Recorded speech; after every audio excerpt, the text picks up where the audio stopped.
Okay, so the Public Records Act is the other half of Louisiana's sunshine laws, and you've got a hard copy of it there on the desk. The history of public records laws goes back to 1848 when Wisconsin passed one. But by 1940, only 12 states had enacted public records laws. During the 1970s, again following Watergate, a whole lot more states got on board passing or strengthening their public records laws. We are definitely not alone. 50 out of 50 states now have public records laws, and the U.S. government enacted its own Freedom of Information Act in 1966. FOIA has been a model around the world for transparency laws. There are now over 80 countries that have enacted their own open government laws. So it's something I think the U.S. can be justifiably proud of. I think we've led the charge, not exclusively. Certainly Sweden had an early one as well. But we have led the charge. Oh, well, this is a question talking about open meetings and so forth. Just by way of example, the fact that, let's say you had a majority of the city council here at this meeting getting a briefing on ethics and public records, etc., does that bump up against the public records law? Well, I assume this meeting was open anyway. The consensus legal view today is that in their status as rising members of the council, they are not governed by the laws that would apply to them when they are actually inaugurated. So this is, in a sense, a free bite at the apple over the next 4 months. Right. So after they're sworn in, coming back for updates in the law with respect to ethics, etc., if we have a majority, then that might bump up against the public records law? Would bump up against the open meetings law. Open meetings law, I'm sorry. And as well the public records law, right. And the way around that is the public's invited to come attend and to... You know, and that's the bottom line. I don't think we're saying anything here today that would be other than celebrated by the press. Let's talk about the people who have the most deep-rooted interest in enforcing the open meetings laws. I think they'd be happy to know that we are sharing information about the transparency laws of Louisiana. And I'll give you a real-life example. So in my role in representing the school board, they often do training sessions for the school board members. Those are open meetings, publicly noticed in conformity with the open meetings law, and you attend, and you might see several work tables with board members around it actually doing like training type exercises, but it's still open to the public to come in and sort of view it. I have one other question, although I'm not a counsel. Most recently, it's been on all the morning talk shows about the young lady who was arrested for speaking out at a school board hearing. Where is the line drawn between protecting the school board members versus the police who actually make the arrest? I saw an earlier slide where you mentioned that it is okay to remove people who are being allowed and obstructing a meeting, etc. At what point does the exposure of a council person end and the exposure of the actual officer who would handcuff somebody? Because obviously if a council person says, would you please escort so-and-so out of the building, and then they get sort of out of the building and get unruly, get arrested, where is that line drawn? Is that a fair question? Well, sure, a fair question. I think maybe a multi-layered response. Yeah. The law explicitly protects the right of public bodies to protect themselves from disruption. Right. So then the question becomes one of extremity, whether the presence used to police that meeting crossed a line or not, and obviously that's not a bright line. The extent that it would implicate the people on the dais as opposed to the people tasked with the difficult challenge of enforcing those principles of non-disruption, I would think the folks on the dais are a bit more immunized from liability than the people who are actually trying to get the disruptive people out of the room. Right. When I say immunized, you mean from a lawsuit? Right. For example, that woman probably has every right to file a lawsuit now. I have to admit I haven't followed it, but it was dimly in my background, and I think she's going to face the same burden of proof that would apply in most police-citizen interaction situations. Was the force used excessive? And but again, that would be a factor of the police officer and the person being removed from the meeting, not, I think, implied to the person on the dais, unless the person on the dais was saying, you know, beat up that disruptive person, in which case maybe there ought to be a bit of exposure. Okay, so I'm going to talk for just a minute about rule of law, because I do a lot of training internationally, and it is a wonderful principle that means obey the law, not only if you're an ordinary citizen, but also if you are the government. This is a concept that does not go down easily in a lot of other countries. And so the fact that we've infiltrated the globe with principles of transparency in our Freedom of Information Act, and that it has been adopted elsewhere, is really a wonderful commentary on what you can do by your good example.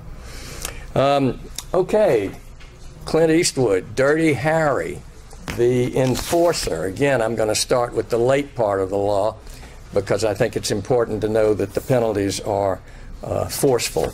You know, you don't have to be a tough guy to enforce the Public Records Act. Your Aunt Mabel could do it. Here we go again with any person denied the right to inspect or copy a record can bring a lawsuit to enforce it, and it's tried in the local district court. The burden of proof, significantly, is on the custodian. I mentioned right at the top of the hour that Louisiana's sunshine laws are general. They state a very general principle of openness, just as our Constitution does. So the burden is on a custodian attempting to withhold a record to be able to say, here's an explicit exemption in the law that enables me to withhold that record. Again, we see preferential treatment in the courts. They're tried by preference in the trial court. They're put on the preferential docket and heard without delay. Strong signals, again, from the legislature to the courts enforce these laws. Attorney's fees and damages are a factor in enforcement. Again, we see the prevailing plaintiff gets attorney's fees and costs for a complete or a partial victory. You know, maybe they didn't get your text message having to do with fantasy football, but maybe they did get your text message saying to other members, how are you going to vote on this? And that would enable a judge to award an attorney's fee. The custodian who unreasonably or arbitrarily fails to respond is subject to civil penalties of $100 per day and is personally liable for damages and the fee. These matters are also treated under criminal law. A first conviction carries a fine of anywhere from $100 to $1,000. A second or subsequent conviction could be a $250 to $2,000 fine, or imprisonment for 2 to 6 months, or both. Penalties apply as well to a non-custodian who participates in suppressing the public's right to access public records. So what do FOIA laws guarantee? Basically, they guarantee the right to ask for a disclosure of a record without having to say why. You don't need to give a reason. You are entitled by law to expect that the record would be produced.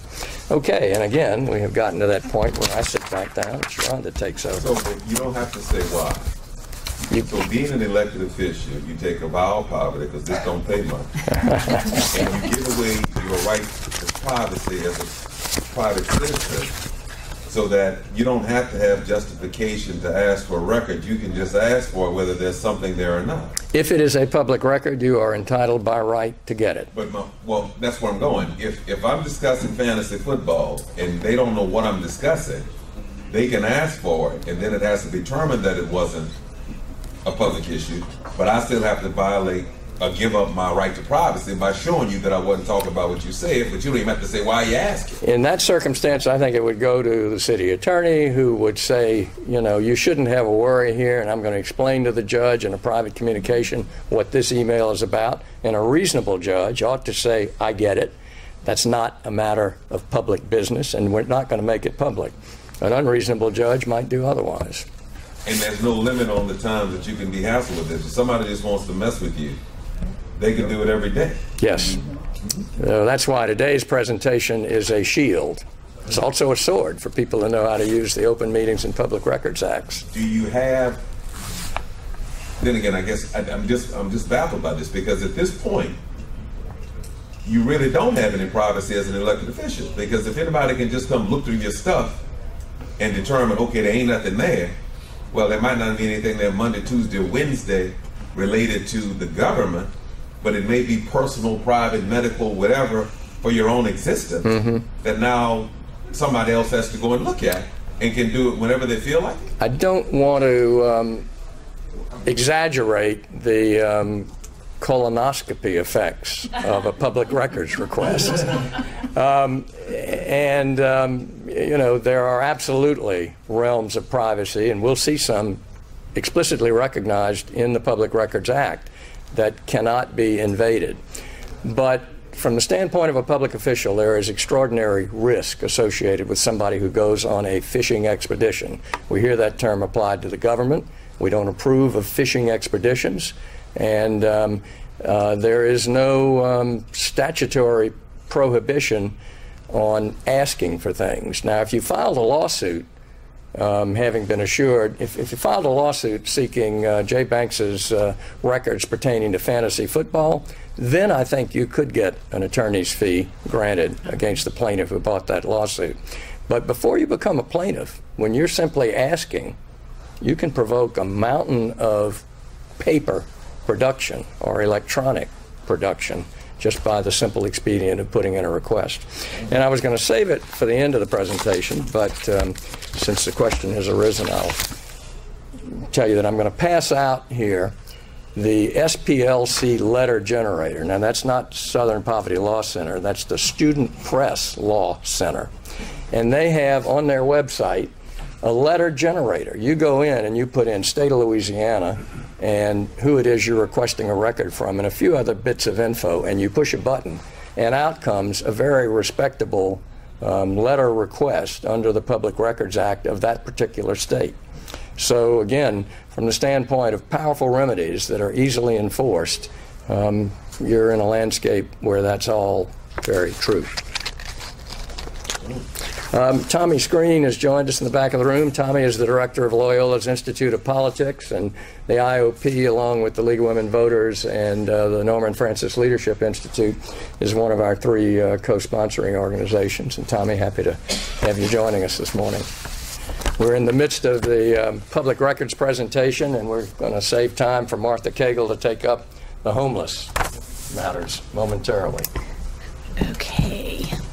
All right, next, what is a public body? This mirrors what we just talked about from the Open Meetings Act, who's a public body and who's subject to public records. So, again, it includes committees and subcommittees, advisory boards of the council, again, attached and unattached boards and commissions, and, of course, the city council. What is a public record?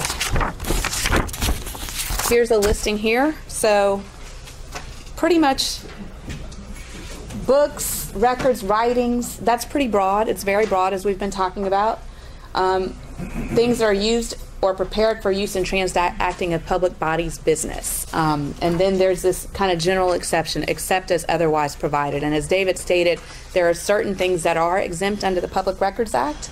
And here is a list of some of the commonly exempted items from the Public Records Act. So tax returns, auditor's records, so investigative type documents, legal claims, which we talked about, which is consistent with the Open Meetings Law, test materials, social security numbers, security systems, anything that is basically subject to pending criminal investigation, personal credit card information, all of these things are exempt. Exceptions. And this is just another statement of exceptions. The legislature declares that all exceptions, exemptions, and limitations to the laws pertaining to this Public Records Act shall be provided for in this chapter of the Constitution. So it's the things that are explicitly set forth. That list of items that I just told you. Any exception, exemption, or limitation to laws pertaining to public records not provided for in this chapter or in the Constitution shall have no effect. So again, it's circumscribed to whatever is contained in that section of the law. It only specifies teachers' social security numbers. So if you go back, let's see. It does say teachers' social security numbers on this list, but I would tell you that I would delete social security numbers, all social security numbers. This is a partial listing, but if you go to that statute, it's a longer list, but social security numbers would be redacted. And this goes to this confidential personnel records piece. So personnel records, employees' home telephone number, home address, so your your personal address and contact information, banking business, social security number, and medical records and insurance claims. Those are all things that are maintained as confidential. There has been litigation related to how far this extends, like particularly with people who apply for jobs in public agencies. So these things are confidential, but things that are otherwise on somebody's resume, not confidential. Library records. This is, something that's also included in the law. You all probably won't have to deal much with this, but it governs public, academic, school, and special libraries, and you can't disclose registration data or documents except for law enforcement purposes. And then this is about the right to examine the records. Any person, as David was saying a minute ago, any person of the age of majority can expect, copy, reproduce any public record, obtain reproduction of the public record, and the burden of proving that the record is not subject to inspection is borne by the custodian. So you have to prove why it can't be disclosed. So again, if they request it, it's your burden to prove why you're not going to give it up. Here is the statute that sets forth the duty to permit the examination. Again, custodian must present it to anybody who's of the age of majority who requests it. And you can't ask them. Just as David said, they don't have to give a reason, but you also cannot ask them, except for their age and their identification. You can't ask them the reason why they're asking. Does that make sense? You can't say, so why do you need these records? What are you looking for? Like, you can't do that. Age of majority, that's 21 or? No, 18. And the distinction here is between examining a public record and asking for a copy of it. A 15-year-old can ask for a copy. They expect a high level of responsibility for people who are actually handling the record itself. If you ever saw the movie Aaron Brockovich, where Julia Roberts ripped that page out of the register, that's what they're trying to prevent. So only above the age of majority can you physically inspect it yourself. So wait, let me be clear. If they don't have to tell you what they're looking for, and they just come in and say, I want to see all your emails from last year, they can do that? They can make that request. But you ain't got. You just want to see them because. You can't say why. What are you looking for, or why? That's personal email. That's City Hall email. That's every. It's got to be public. It's got to be a public record. So whatever emails you've generated in your capacity as a council person.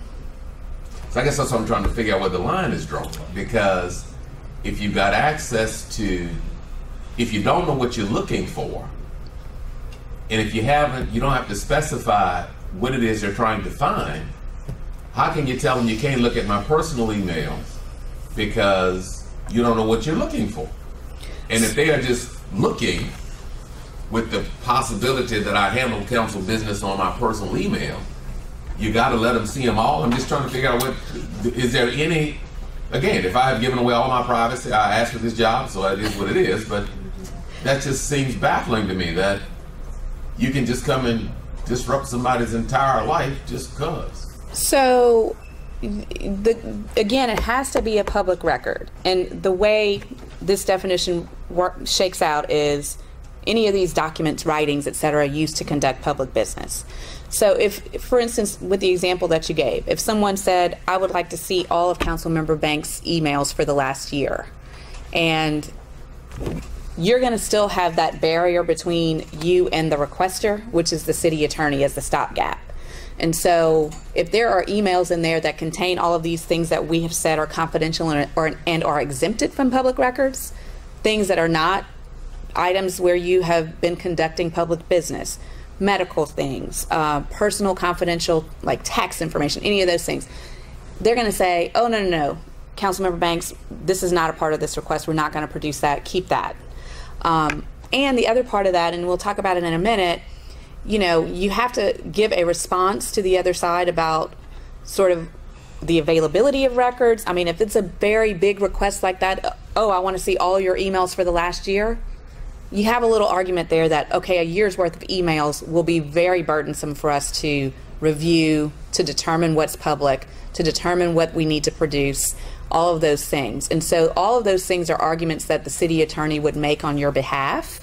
And then if the person is persistent and wants to go to a court, the judge will say, the judge can kind of steer that discussion.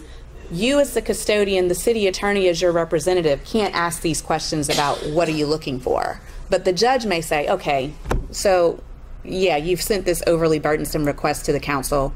What exactly, can we narrow your request a bit? Can we give us some search terms of what you're trying to find, that kind of thing. And how long as a public official now are we required to keep stuff?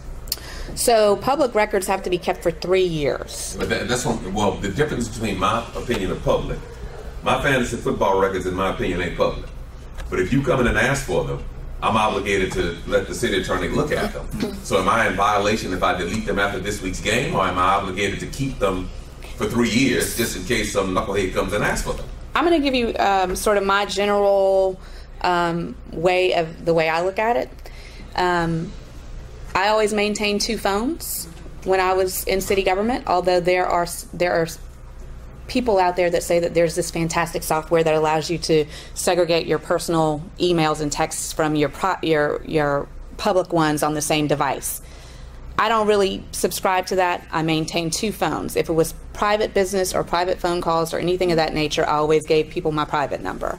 If it was work business, they got the public number, contact information, etc. Same thing with emails. I had a personal email where I did strictly my personal stuff.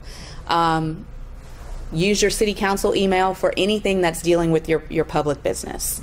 And then that keeps a very clean line. I don't know if you recall, several years ago, Mayor Landrieu maintained a Gmail account, and someone got some email from some other public record where he, I guess, exchanged some emails on something that was city business on that Gmail account, and which opened up the floodgate of requests for, emails in that Gmail account. So it's better to keep a bright line about how you're handling public business and keep your public stuff on your public device, public email account, keep everything private on a separate device and a separate email account.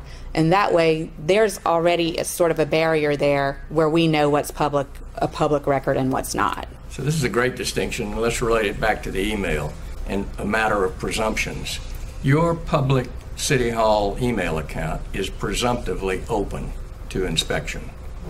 Your private Gmail or other account is presumptively not open. Now, if you violated that principle of privacy by doing public business on your Gmail account, it can be exposed, it can be disclosed, but presumptions are different in those 2 areas.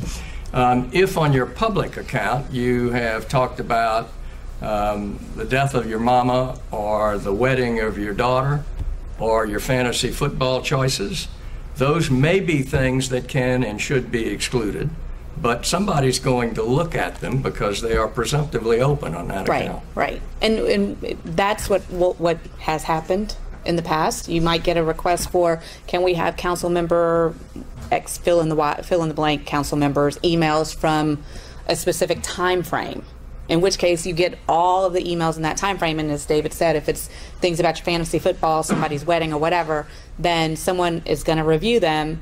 And you know, we would probably disclose it if it was completely innocuous, essentially. And the very next slide is about segregating public records. If there's a mixture of public and private information on either your public account or your private account, then the question becomes, how do you segregate out? If the burden of segregating is too much for the custodian to bear, the appropriate answer is you don't get to see any of it. Right. The appropriate answer is you get to see all of it. Sorry, Yep, so, no, that's fine. I think that we were ready to move to this slide anyway. So this is about copies and fees. You have to provide the copies to the persons requesting them.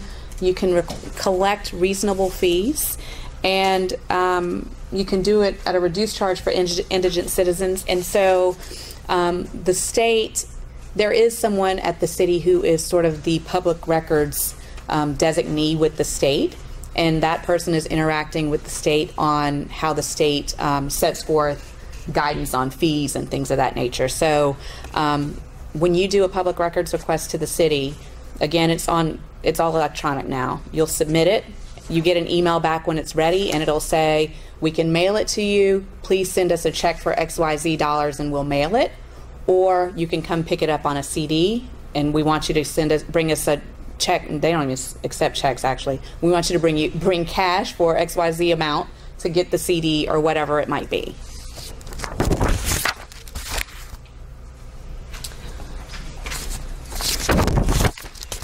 Okay, a custodian who questions whether a requested record is a public record must notify the requester in writing within 3 business days, give reasons for the decision to withhold the access, and cite a reference to the legal basis for deciding that the record is exempt from inspection, copying, or reproduction.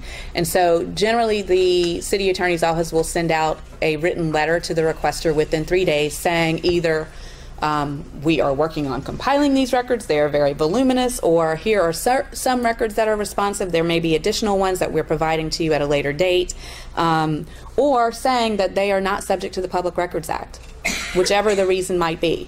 And there are different reasons why they may not be available, etc. Sharonda, is there any requirement as to how the request has to be submitted?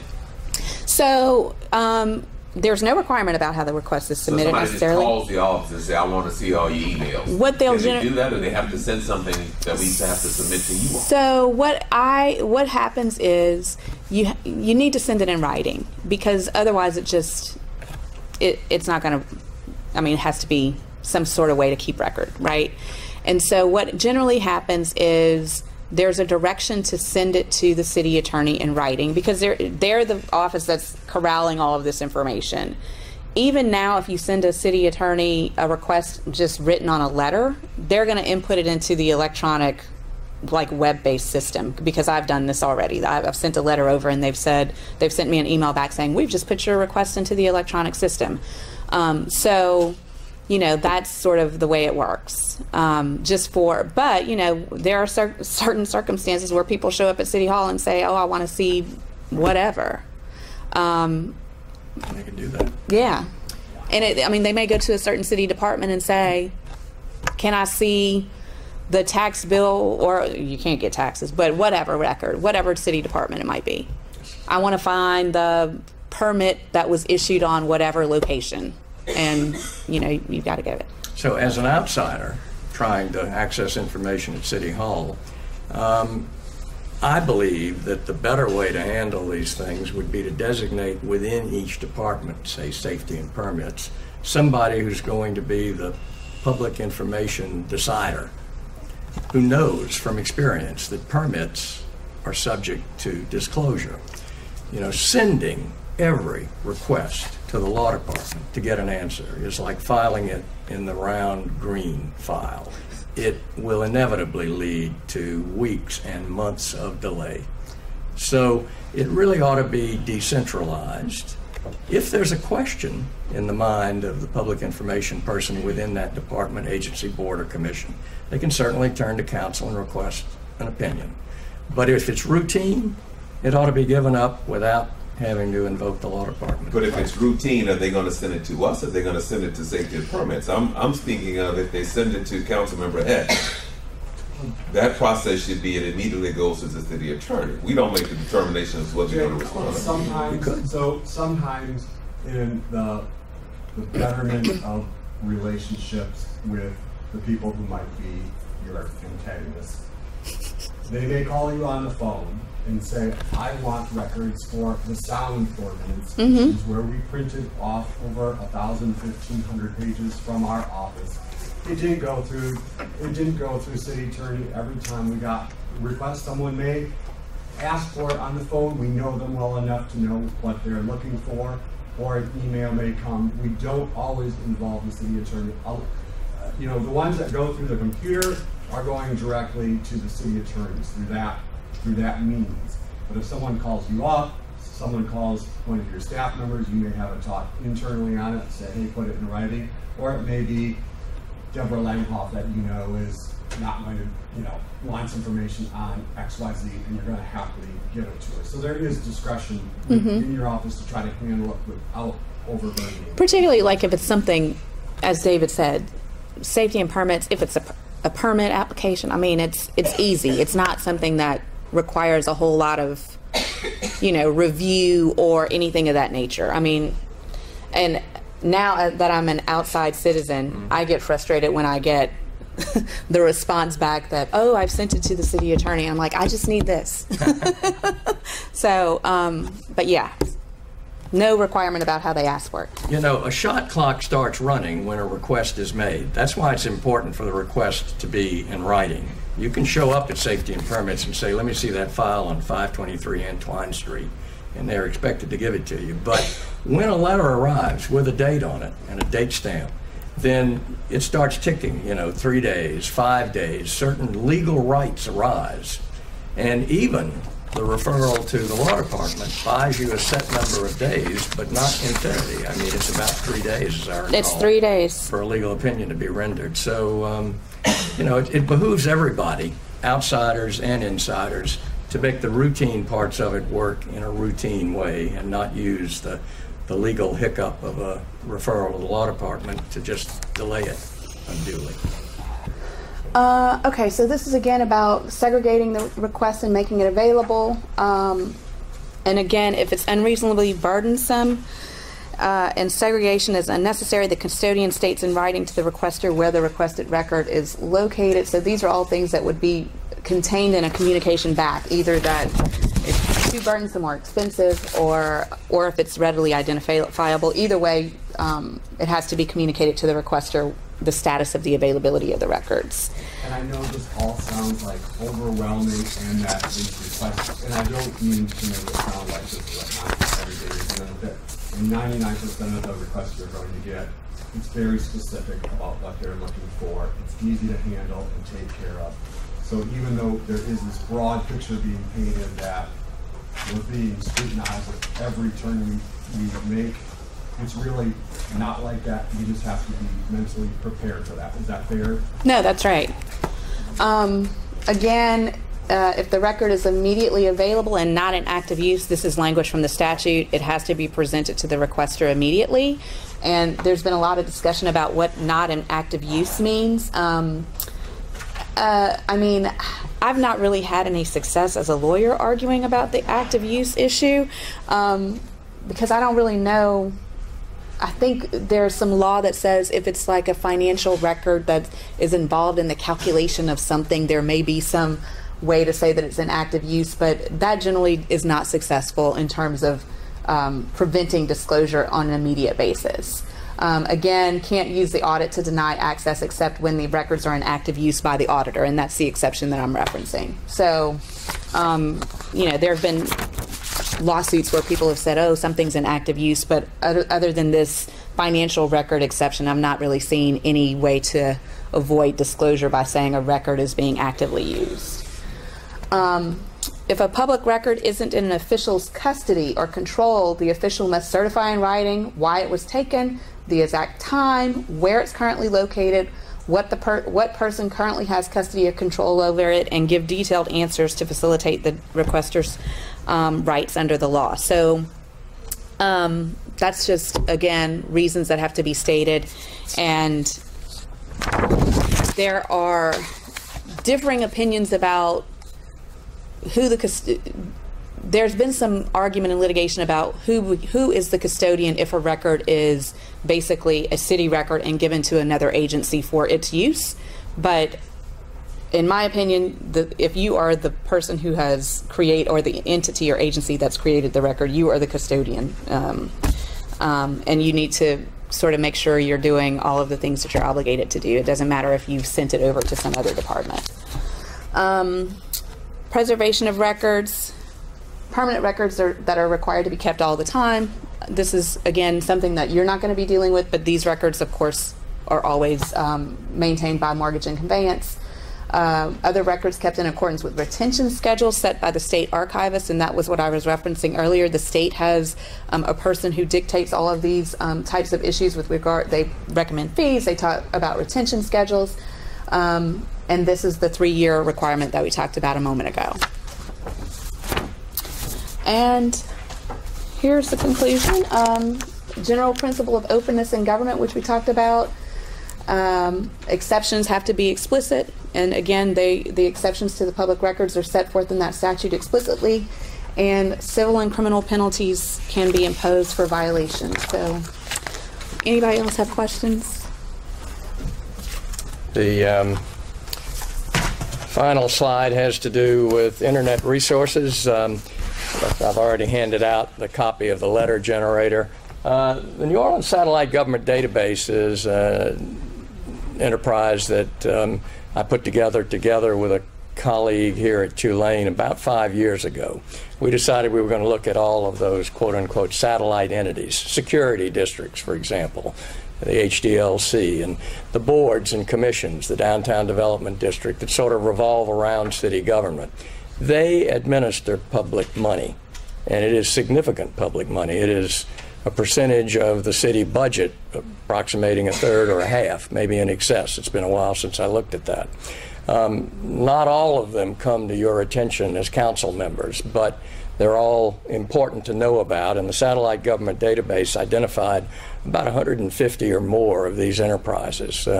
We're going to update it, but if you Googled up New Orleans Satellite Government Database, it would take you directly to it. We'll probably devote a session to that in the future, just to familiarize everybody with it. So, Sharonda, thanks very much for joining us this morning. She had to jiggle a court appearance in order to be with us today, but we particularly appreciate all of the great insights that you brought based on your practical experience and your legal understanding.